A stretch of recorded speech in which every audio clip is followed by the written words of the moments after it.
Welcome everyone. I'm Ali Dale and I've been working in the industry for the last 10 years. Over that time I've made 60 different products from start to finish and currently I'm the game lead for Need for Speed No Limits at EA Firemonkeys. But in my spare time, my hobby has always been training dogs. So we do have two here today, but can I get a quick show of hands? Who here has a dog or has family and friends who have dogs? Yeah? Keep your hand up if you've got a COVID puppy. It happens to the best of us. We've got a few here today. Does happen. So through my time as a producer and a dog trainer, I've found that both have helped each other. And so this talk is a little bit of going through the similarities for how dog training and being a games producer is similar, and really how they've helped me take big problems and challenges and be able to break them down into bite-sized chunks with teams, reading body language and everything of the sort, to deliver something great or to teach something great. So as I mentioned, there's two dogs here today. We've got Momo, who's the brown one, and Naga, who's the white one. Momo is my COVID puppy. I also have my lovely husband, Hewan, here. Give him a wave, Hewan. Just to help with some dog wrangling and things. So dogs are here. Let's do some quick dog rules. They are happy for pats. Momo sometimes doesn't want them and will back away. Please respect that. And then the other thing, Naga actually had surgery last week on her tail. So incident with the door, that wasn't so good. So she's all good, she's happy and everything, just be aware that her tail still could be sore, so not that anyone really pats a tail, but that way. There is one more dog that I'd like you to meet before we begin. This is Coda. So Coda was our foster dog a few years back, and Kelpie Cross Lab, about a year old, gorgeous, gorgeous dog. And when we have a foster dog, we not only are we caring for them, getting them desexed and getting them ready to adopt, but we'll also do a general assessment of whether they've got any anxieties or any issues that we need to work with so that we can try and place them with the right family. When we took Coda to the dog park, we noticed that his hackles were up. His body language was showing that he was too over-aroused and excited and really wanting to get at other dogs. We knew that we needed to find the right family so that that wouldn't escalate.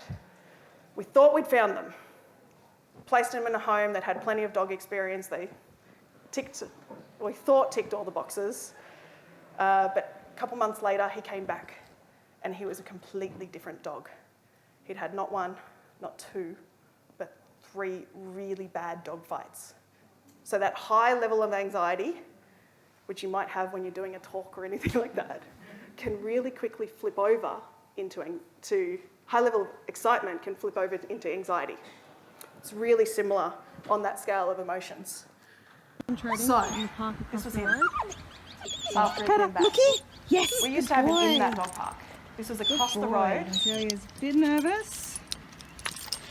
You're about to see The dogs are nice and far away. a dog walks past on the other side of the when one car. comes to the car, that's a bit much for That him. one there. Good boy, Looky!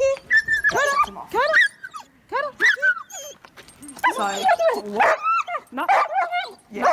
not so good. Come on. So this was us doing some training and some desensitization with him, but he was quite the ambitious challenge. But it's the ambitious challenges that we set ourselves and we set our teams, just like in games, that can lead to the best products and the best outcomes and the most learning as well for ourselves. So, still getting this wrong. That's all right. Today we're going to go over the 3 areas that help me in both of my worlds. We've got communication, practice, so that's the practice of being a producer, taking a big challenge and breaking it down with the team.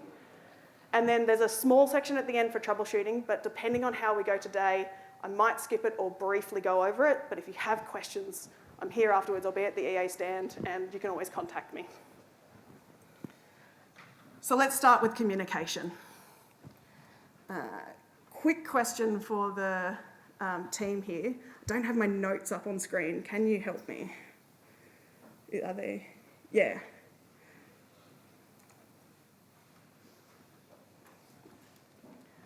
Yeah, if you don't mind just grabbing them up.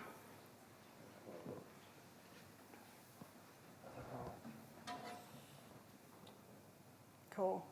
So communication. If you watched any of Chris Clay's talks yesterday, he had a really nice summary where it's not just about what you say, it's what's read by the body language, by the undertone, and everything of the sort. Dogs have to read body language. They do have a verbal, like how we have our verbal of talking, and that's when they speak and talk and bark, and it's really important to be listening to that as well, not to tell them to stop. And today, yeah? Yeah, so I just called for the MCAC. Yeah, cheers. Cool. Celebration. So today for communication, there's 3 different things that relate. We've got reading the room, the different communication styles of the people and the dogs that you can be working with, and structuring for success. One extra note about communication styles, yes, it's relevant for us in our everyday lives as producers or leaders, but it's also relevant if you're a dog trainer and you're training people.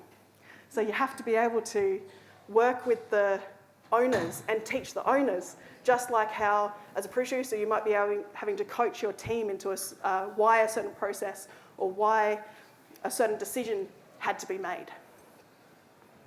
Thank you very much. Yeah, sorry, you might just change the one slightly. All good. This way. Oh, there you go. There we go, perfect. Thank you.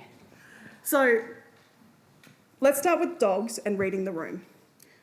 When going into a training session with groups or individuals, you want to be able to read the room and change your approach based on the body language and personality types of those around you. Otherwise, it can lead to dog fights or, for people, miscommunications. So now we're going to do what you want. We're going to get the dogs out. We're going to do a read the room. So while Hewan helps me get Naga and Momo out, we're watching body language. Naga's pretty calm coming out. She's a chill dog. Momo's our demon child. So he can be a bit more wound up at times. And you'll notice that, I've got her, all good, thank you. Yeah, so, yeah, Naga's just ready to work. She knows, I've got chicken, that's her favourite. Momo's doing a sniff around, he's checking things out, wants to see if there's any food on the ground, and you all are very interesting and smelly. So, it's important with dogs and with people to do a check of how they're feeling, because that can change day to day, room to room, hour to hour. You might have seen someone in stand-up. Okay, good girl. You might have seen someone in stand-up and they were perfectly fine, but they've had some sort of email or stressor happen before some big workshop in the afternoon, and they are just not in the right mood, or they're trying and you can see it in their face. Read that, pull them aside and say, hey, you don't have to be here. I can tell that, do you want to be? Give them the opportunity, but just calling it or labelling it as, hey, what's happening, can help diffuse any of that energy so it doesn't end up causing miscommunications or any misunderstandings or anything during the workshop. So what I'm going to do is just get Hewan to walk the dogs down the aisle so that they can have a bit of a sniff and a settle, get used to all the people in the room. That's not food. And while he's doing that, we're going to look at some body language. Hands up if you think that these dogs are angry, sad, happy.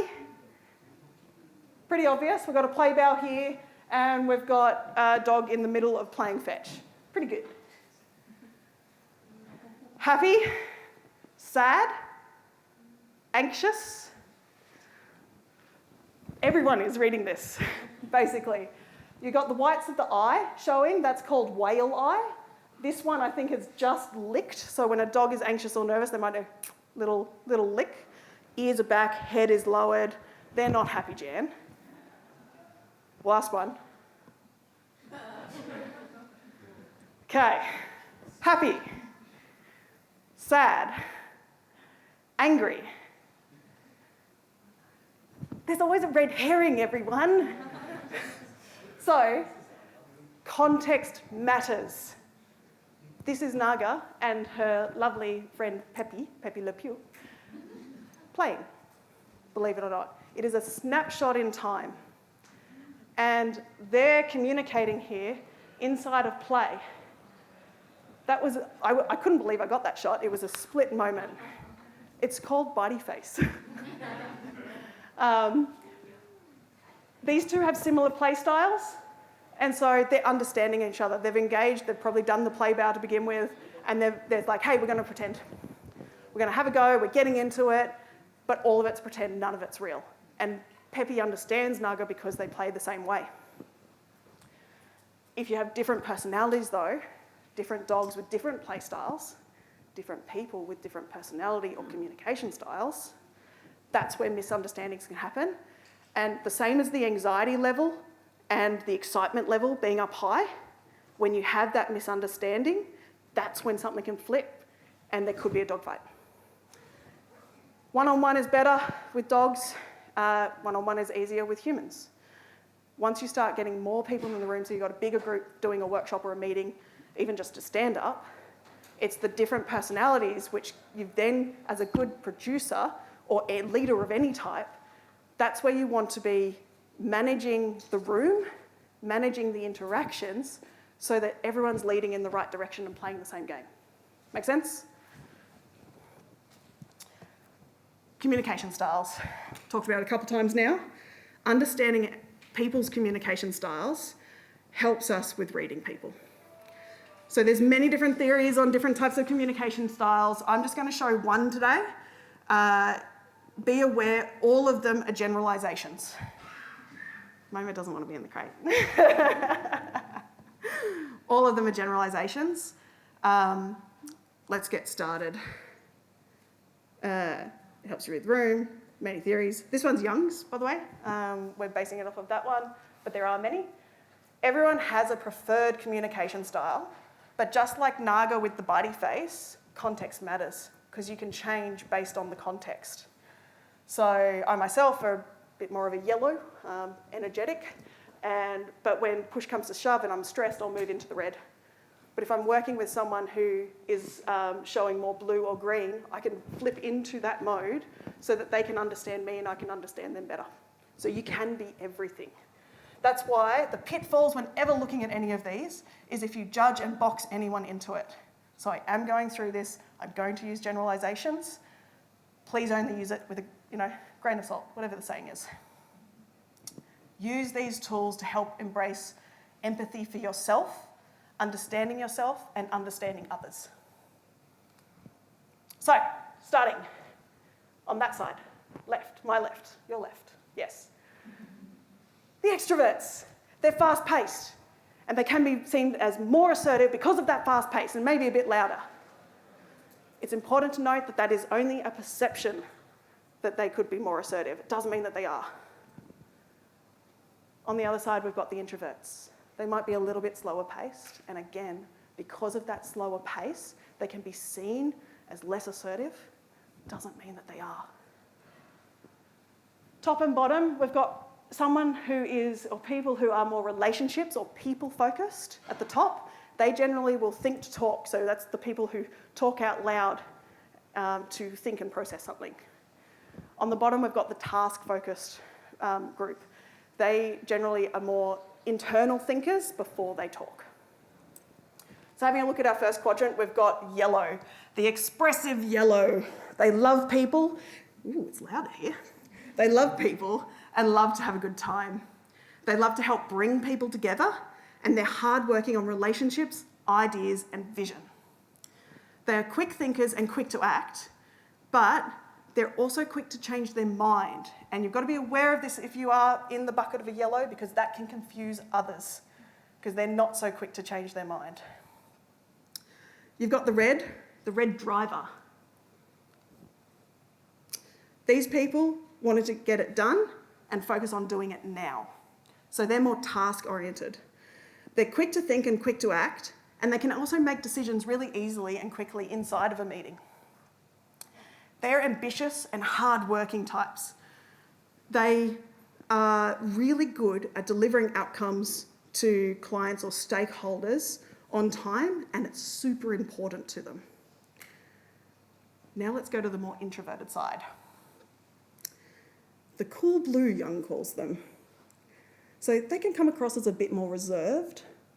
They have an amazing capability to work through huge amounts of data and be able to distill it down into whatever the right decision is to move forward. So they're really process and detail oriented. So they can be quick to think, but they would rather take the time and push a deadline a little bit further to make sure that it's right before moving on. So that can cause a clash with the reds, who want to get it done now, they want the decision now. Blue will need that little bit more time, and as a producer, your job is to make sure that you're facilitating so that those personality types can have some time to be able to do that processing. It doesn't have to be right now. Whoa, that doesn't scroll. What I thought. Finally, we've got the greens. The greens are the most misunderstood team member and leaders of our world. So they're also a people, and what's really important to them is everyone being valued and cared for in the team. They're the ones who really care about the why. Why is this important for our player? Why is it important for us? If someone's not feeling okay, your team will generally gravitate to the greens because they'll take the time to sit down and listen to them and help them through that process. It's the greens who have a really good ability to say, I've just got this feeling that something's wrong. I don't know, just saying. They could be talking about your project or a team member or the team in whole. As leaders, listen to it. Organise your one-on-ones, listen to it and act to try and help understand what's happening there because they're generally right. So knowing all of these different personality types, we want to be able to structure our meetings for success because there's lots of different personalities. So that's enough time without dogs. May I have Naga, please? We've got this little picture here, and we're going to create some visuals to help us remember. We're going to go through all the colours when we structure a meeting so that it helps everyone in their different communication styles.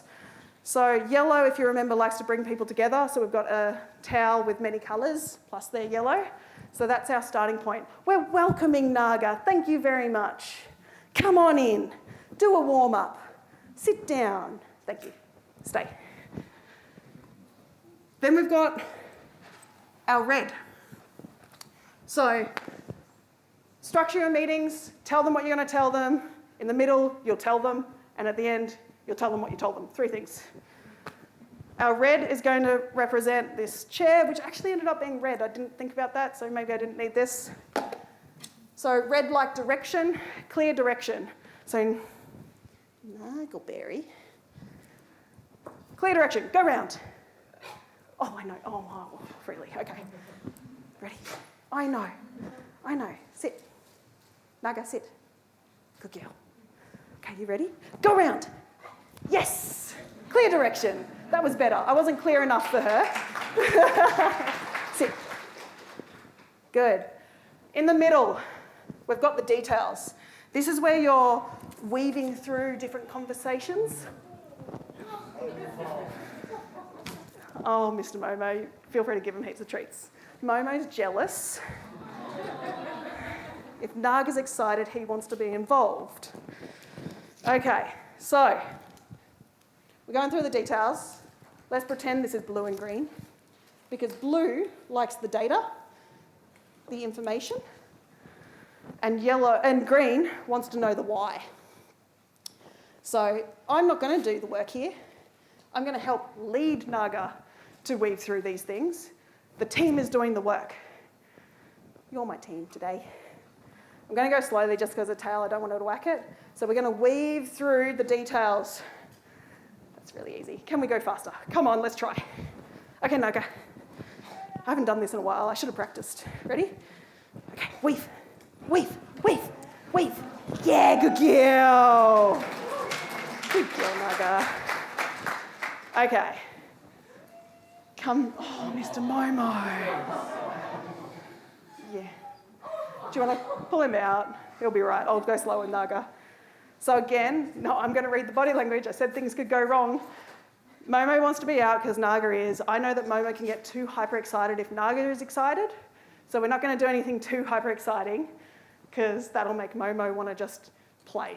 Straight to the body face. Okay, summary. We go back around the red. We want to clearly summarise, touching our red, and then we'll finish back on our yellow with questions. Welcoming everyone back in, asking questions. So the only other thing to remember is regular breaks, different personalities, different neurodiversities and things like that. It doesn't even matter if you're not neurodiverse. Have and structure breaks in. It's so critical to have good meetings and good workshops so that people can stay engaged. Do you want to hold his lead, just in case, and give him food?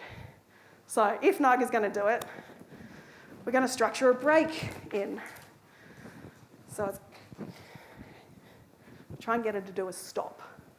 Okay, Naga, you ready? Go around. Stop. Sit. Yes. Good girl. Okay, come on. Good girl. Good. Okay, that was good. Ewan, do you mind packing up our lovely agility equipment?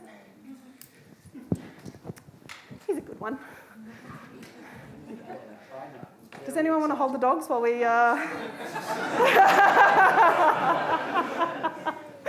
Okay, Mr. Momo, come here. Okay, got your leg caught. There's some treats.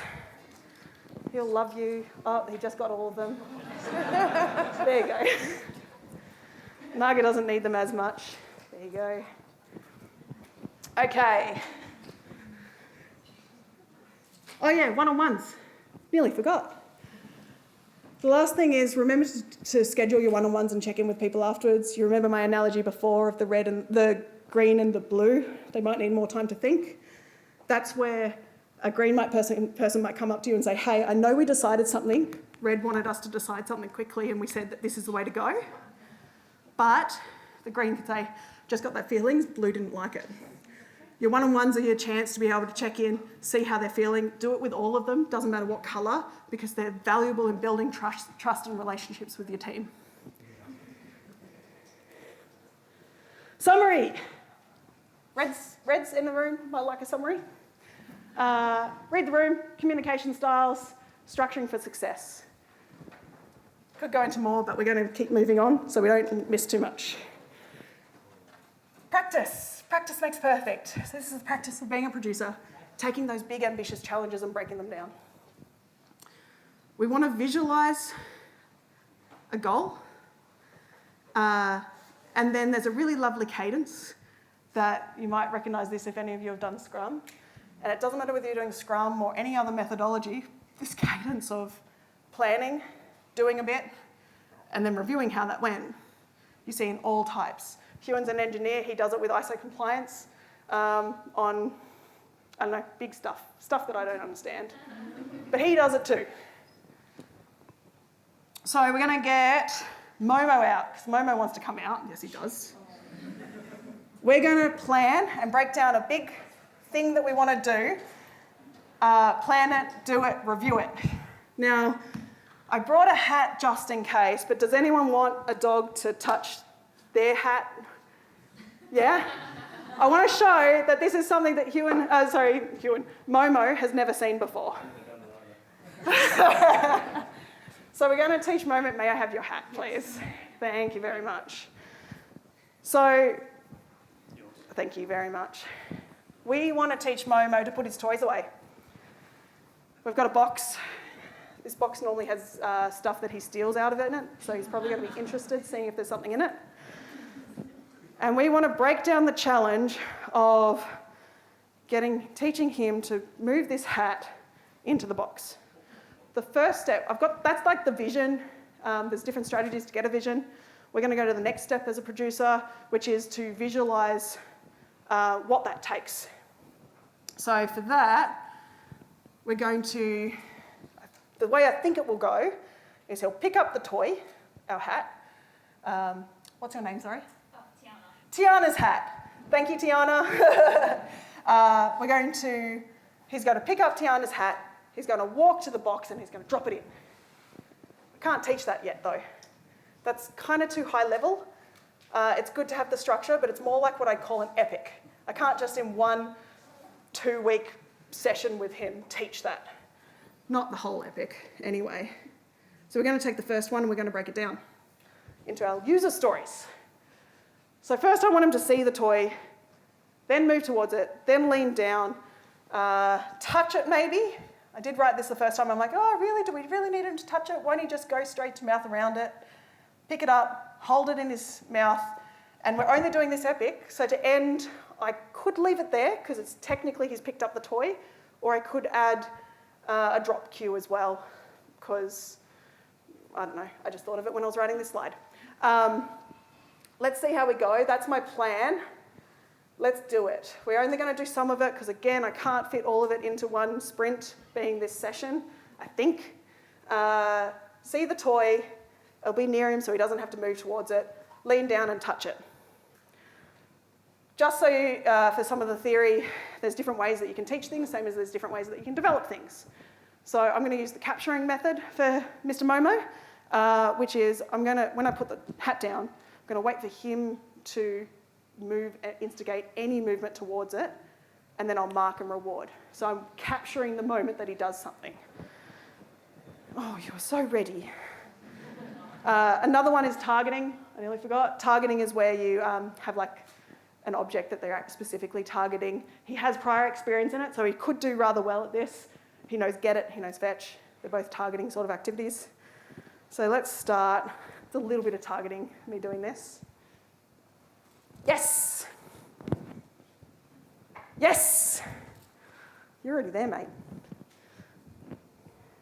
Yes! Good boy! Good boy. Sit.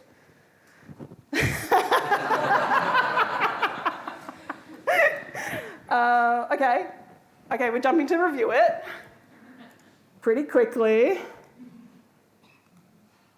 Did it go as intended? Well, I thought I'd do 3 things, and he kind of just did a mix. Nearly all of them. So no, but yes, but no. No. The answer is no, it didn't. Probably never will. Are there any facts that I should review to change the plan? My fact is that you were too good at it. And I think to change the plan is all of those steps that I thought I had to do when I tested it, turns out that he didn't need half of them. Yeah? So scrap it. Don't spend the time sticking to the same plan when he can get past it. If you've got an onboarding tutorial and you think you need to do 10 steps and you find that they already understand after 3, stop there. And that's where reviewing after small iterations and testing helps, because you don't have to implement the entire 10 and then find out that 7 of them are wasted time. Do you want him to try and do it a bit more complicated? We can try. I'm only going to do it because he's done a lot of training with me. Generally, I'd tell you to know whether we should go forward or not, to progress more or hold back at the same difficulty level. In dog training, you use push, drop, stick method. It's basically a way to measure. So this is my reminder to you all to measure how you're going with testing and with analytics and with everything else of the sort. So for dogs, push, drop, stick. If they do it 5 times in a row correct, you know that they've got it down. They can move on to the next level, make it more difficult. If they get only 1 or 2 or 3, 1 or 2, drop, it's too hard. And in the middle, you can stick at that level and keep refining it. I don't know if you're going to do this. Okay, let's see. Good boy, what's he? No, too much. What's he? Yeah, good boy! Good boy! Okay, yeah, good boy. Okay, he's good.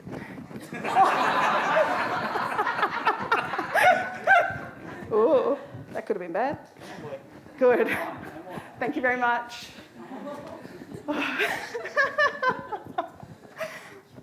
Yeah. Okay. Now, we are going to look at products. Time for the doggos to have their own brain break. Looking at products, it's the same cycle. So once you've got your vision of what you want to implement, you've got a game idea and a clear vision. You break it down, you plan it, you do it, you review it. Time check, we've got 20 minutes. You can probably leave him out with you if he's... Yeah. Cool. Okay. The thing to remember is just like I can't do much training without a dog, you can't do it without your team. So everything that I'm about to go through, bring your team into it, okay? If you do it in isolation, that's where miscommunications happen. That's where you don't have the same big picture because you haven't worked through it together as a team, and you'll end up going down slightly different roads rather than all heading to the same vision. What I love to use is Jeff Patton's user story mapping. He first mentioned it in 2005, he coined the term in 2008, and now he's written a book. So really worthwhile having a look at some of that. I'm going to show you the really basics. So this is an example. It was using Miro. There's many tools out there to be able to create a story map. You start by breaking your product into the different goals. I generally break mine, the blue ones at the top there. Generally do it by area of the game, but it purely depends on what you're building, whether it's a theme or whether it's a goal, like a user goal or something. So here we've got, first, you've got the starting the game kind of area, the main menu, the onboarding experience, and then maybe the actual game part, which could be like a campaign race. Underneath that in the yellow, we've got our users' tasks. This you can read left to right as if it's a narrative. So we did that when I said first Momo's going to pick up the hat and then Momo's going to carry it to the box and then he's going to put it in. In this example, first I'm going to open the game. Then I'm going to watch the splash and loading screen. Then I'm going to, let's say, navigate to different areas of the game. I think I'd change that, maybe. It depends on how you break down your stories and your epics, and so on and so forth. Underneath those yellows, which are your epics, we get our user stories. So there's some filled in there. They could be right, they could be wrong. This is where you can get everyone in a room or online if you're using like a virtual whiteboard, putting your post-it notes up, being like, okay, you do those sections of those epics. We're going to go over and brainstorm these ones and try and get all of our post-it notes up for what we think are the user stories underneath this to make our entire product. And what is really good about the user story map, or why I love it so much, because I'm a visual person, and it means that I can see all of it at once. And when I'm focusing down on one user story, I can still keep it in context to where it is in the entire span of the narrative of the game, the narrative the player goes through. Then what I can start doing, or we can start doing as a team, is we draw a line. And we say, there's our user stories. We say, okay, we're going to draw a line and we're going to move all the user stories up that we think are part of our first minimum viable product. There's lots of conversations that'll happen here. Oh, this is minimum viable, this is minimum viable. I really like having minimum lovable as well. So with minimum lovable, that's the areas where, yes, we don't need it, but how shit would it be if we didn't include that? It's got to be lovable. So we want to add those extra animations and things. So that's that area. Then you could have your shoulds, your coulds, just your backlog as a whole, other releases that you know you want to do. You only go into high-level details because right now we're taking a fresh product or a fresh assignment if you're a student and just breaking down, what do I need to do? Have those conversations, and inevitably this plan is going to change. So don't go into too much detail, being too specific, get it just about right, move on. We then need to plan it because the story map doesn't give you a timeline. So there's different ways that you can go about estimating how long something's going to take. You can use story points, you can use just time estimates with contingency baked in, whatever the sort. Put it on just a roadmap. One way that I actually find easier to communicate upcoming product releases, but also to do a really quick gut check of whether the timeline matches the features that we want to build, is that I'll use my epics. So way back when, we did have a project which was about 10 two-week sprints long. So it's not too long a project. And we had about 10 epics to do everything. So maths, 10 sprints, 10 epics, 1 sprint per epic. Without doing any estimation session whatsoever, without doing any user story planning and all of that work whatsoever, straight away we could look at it as a team and say, hey, does that make sense? And my developer said, you're kidding yourself. Like, the main core of the game is going to take 3 to 4 sprints minimum. And so we got to have the conversation as a team, what do we want to do about it? Like, are there multiple of these epics here which are actually rather small and we'd achieve multiple of them in a sprint? And so you have that conversation, you see where you get to. If it doesn't wind up, you can reduce scope, you can increase the timeline, you can increase resources. There's your choices. And if you've got clients or stakeholders, bring them into the conversation. Don't do this in isolation with just your team. Bring them on the journey so that you're tackling the problem together, so that everyone's communicating with the same language. This is an example of one that I'd done with a team. It's messy. The blue tickets were our stories, because we got to the point where we could chuck our stories on the board and just be like, yeah, it feels right. We didn't have any historical metrics to be able to use. I love my historical metrics, but when you don't have them, you're going to have to use other means until you can start tracking and seeing how you go. So we planned it, we did an increment, and then we reviewed the plan, and things changed. They changed many times, so be ready for it. That's why we don't want to go to the nth degree, especially for anything over here. You notice that there's hardly any post-it notes over here? That's because they were just high level, like, yeah, that thing's happening at that time. Don't spend time on something that's probably going to change drastically by the time you get there. Okay. Summary. Visualize it, plan it, do it, review it. Rinse and repeat. A couple of tools that I showed you there, which you can use. You've probably all got wonderful tools that you're also using with your teams, and if you're not, give it a try. So, troubleshooting. So this is just a quick session on hopefully things that you'll be able to take away, or a couple things. It's just about the retrospective, finding your root cause, and the 5 whys. Again, I feel like Chris Clay was like reading my slides beforehand because he touched on this a lot yesterday. So retrospectives, that's where you bring the team together and you look at the processes and what's happening on the project, and you just have a time box period of time to introspect and see what's happening and choose if you want to adapt the plan. Super duper critical. If there's one thing that you can do to take away from today, if you're not doing retrospectives regularly, book it in. Just do them. They're the best thing. Not only do they build trust and confidence with the team and bring that psychological safety, as long as the session is built the right way with psychological safety in mind, it's going to build you as a team, and it's going to make it okay to bring up any issues as a team and work through them with no blame game. For dogs, because I haven't talked about them enough, you also want to do a retrospective like we did with Momo, and I worked out that, okay, I could probably push him harder because we planned not enough for our little sprint. For dogs, you want to change the plan based on the root cause, just like with people. So this is to improve your retrospective game. Find your root cause. If you have a lawnmower and you're just looking at the surface layer with 2 dogs, they could both be barking at the lawnmower, and it's like, that's the problem, the lawnmower. They're barking at it. That's not the actual problem. What could be a root cause, maybe, is one dog's root cause is that they're overexcitable and they really want to play with it. And another dog is crazy anxious about the loud noises that it's making. The excitable one cares about movement, doesn't care about the noises.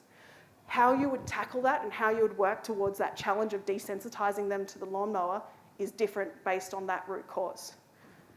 So if you're in a retrospective, or if you're in your everyday life and you've got a problem and you want to break it down, one of the tools to help try and work through to find a root cause is the 5 whys. It's about not doing patch fixes on top. I recommend YouTubing it. There's lots of examples out there. There's an example on screen. And I think I've got time. An example in the games industry or apps industry would be you could have something out live in the market and a user complains saying, I couldn't use the send email function. It's failed. And you ask the question first, why? Because there was a bug in the latest version. That's why they couldn't use it. It's still not a root cause. Well, why was there a bug? And you answer that. Because we didn't test the scenario of the send email. So that's why there was a bug. Why didn't you test it? Because it wasn't part of our regression plan. It was an old feature. And we don't look at it. But why didn't you look at it? So many whys. And it turns out that, well, we didn't look at it because it's impractical to test every single feature because our app, game, whatever it is far too big. Final one, 5 whys. Why do you think it's impractical to test all features? And it could be because your application is so vast that performing regression testing on every single feature manually would require an excessive amount of time and would delay the process. So you found a more solid root cause, and then it's about, okay, well, what do we want to do about it? The answer could be nothing as well. Sometimes when you find, it's like, let's sit on it, let's see if this is an actual systemic issue or if it's just with this one thing, and then let's automate that one thing because it keeps breaking. Or who knows, just depends. So the retrospective, do them if you're not. The root cause, try to find it, and how you can go about that. Try the 5 whys, see if it helps. So from today, we've done communication, practice, and troubleshooting. And all of these things I used to help with Miss Nagelberry to teach her something. So I don't know how Momo's going to go with this. He laughs. No. Good girl. There you go. Trying to keep his attention with heaps of food. So same as how I did the training with the hat and the box, using that same technique with capturing and whatnot, you can teach a dog cleats. It takes a little bit longer because it's no longer just a box. We're increased the difficulty from a box to having to get this thing on that stick for a dog. Let's try and do it maybe in the middle. I don't know how this is going to go. You can all ask me to do it later if you need to. Okay, Naga, sit. I know, boyo. Do you have the big treats to give him? Give him that big chew thing? Okay. Oh, you know what's happening. Naga, sit. Wait. Coits.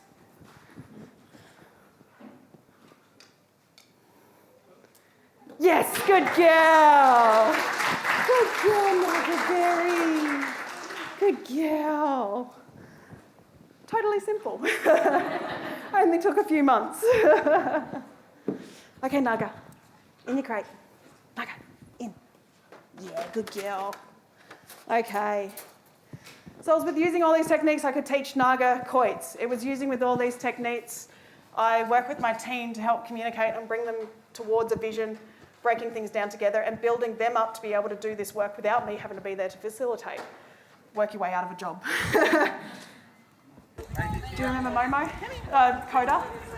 This was a couple months later after we found his family and we worked really rigorously with them. And let's do that again. He's actually surrounded by 50 dogs right now. And you'll notice at one point he's face to face with another dog. Good boy. His body language is a little bit alert, but he's pretty calm. Like he's got the loose body. So take your big ambitious challenges, break it down, work together to break it down, think about your different communication styles, and you can really do anything. So thank you very much. Contacts up there, LinkedIn. And we've got 6 minutes if there's any questions. Or if anyone wants to pat a dog. We'll do questions first. Oh, boyo. Hi, thank you. That was a fantastic talk. I'm a little bit new to producing. Yeah. So all of this information is fantastic for me as well. I was looking at I was really interested when you were talking about the different types of people and stuff like that, and kind of identifying myself as more of the green-blue kind of colour. Yeah. I was just wondering how you found the challenges of working remotely. We've got we're spread out everywhere. We actually don't have an office at the moment. And so when it comes to reading body language and stuff like that, it's a bit harder when people don't have cameras and things like that. Yeah. How have you solved those challenges? So there is only so far you can solve it online in video versus in person. In person, for reading body language, is always going to be better, hands down. But the main thing that I've found has helped with working with different teams is making sure, because we're online and we don't get the social interactions where you're at the coffee machine and you're just generally chatting and you suddenly find out that someone's actually feeling a bit crap that day or something, you need to plan time for social interactions. And that yellow mat of welcoming people and having that time to settle and do an icebreaker of warm-up of some sort, you might not do an actual activity, you might just do a general debrief. In one of my previous teams, we actually, after stand-up, we'd do stretching, of all things. And it was just wonderful, because it's like, okay, we're done stand-up, great, okay. Everyone's stretching, you end up having a chat, no one stretches enough anyway. So it's trying to find those times where you can interact and build and connect more. And then you can only do so much online otherwise. Still structuring your meetings and structuring your breaks, because I don't know about you, but I have back-to-backs a lot. So now I'm doing 25-minute meetings rather than half-an-hour meetings, which gives me that 5 minutes to just debrief. I might send an email or check that nothing urgent is happening before I go into the next one. Or for an hour meeting, I'll make it a 45 or 50-minute meeting, so you got a 10-minute break. It's great. Any other questions? Hi, fantastic talk. I've got a member of the team who is very much identified as a red personality. Will very much take over a lot of sort of discussions and be that person who wants to always make decisions and will sort of steamroll a lot of meetings. I guess it's a sort of personality that a lot of people sort of know. But do you have any specific techniques to sort of if there is a sort of systemic problem with the team, even though that's identified that that's the person? We'll have chats, but are there any sort of techniques to sort of get input from other people within a specific meeting if there is a sort of a systemic person who is quite a high a lead of the team to sort of get them to maybe get other people to participate? Yeah, no, I get you. Really good question. So it's like the extroverts and the introverts. You can have someone who's extroverted. I had to learn this myself when I was actually, a little tiny producer, game designer. I was happy to speak up and talk, and I had to learn to choose the right moments for myself. And for others, if you've got people in your team who won't necessarily talk, and as the facilitator of the meeting, you can actually specifically say, hey, such and such, what do you think? I had one person in particular who was more quiet, and it wasn't until you actually asked them and then you gave them that brief pause, because internal thinker, so he would think about what he was going to say. You give him that moment, which as an extrovert is a really awkward moment, but introverts are totally used to it. It's just natural. Oh, we got the wrap-up sign. So you need to do the one-on-ones with them to explain and work through what's happening and help them understand what's happening. As well as just allowing that space to talk with others in your team during the meeting. I think that's it. Wrapping up. It is lunchtime, so if anyone's hungry, they can go get food, but we've got more time if you want to stick around. Yeah, stick around, come and ask questions or pat the dogs, and thank you all.